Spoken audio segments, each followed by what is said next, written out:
হে everyone, গতকাল ছিল আমার মেয়ের 10 মাসের জন্মদিন। আমি অ্যাকচুয়ালি ও হওয়ার পর থেকে প্রত্যেক মাসেই ওর জন্মদিনটা সেলিব্রেট করি। কারণ আমি চেষ্টা করি প্রত্যেকটা মুহূর্ত যেন আমি ক্যামেরা বন্দি করে রাখতে পারি। ও তো বড় হয়ে যাবে, এই ভিডিওগুলো, এই ছবিগুলোই থেকে যাবে।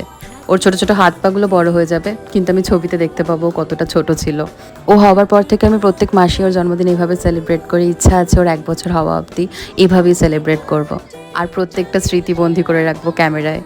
যাতে ও যখন অনেক বড় হয়ে যাবে, হাঁটতে শিখবে, স্কুল যেতে শিখবে, কলেজ যেতে শিখবে, তখন আমি এই ভিডিও ছবিগুলো দেখে মনে করতে পারি যে ও কতটা ছোট ছিল। তখন হয়তো কোনো একদিন ওকে ইয়ার্কি মেরে আমি ছবিগুলো দেখাতে দেখাতে বলবো, দেখ তুই কত ছোট ছিলিস, দেখ তোর পাগুলো কত ছোট ছোট ছিল, দেখ তোর হাতগুলো কত ছোট ছোট ছিল। যদিও একটা মায়ের তার বাচ্চার ছোটবেলা মনে রাখার জন্য ভিডিও বা ছবির প্রয়োজন হয় না, তবুও স্মৃতিটুকু থাক।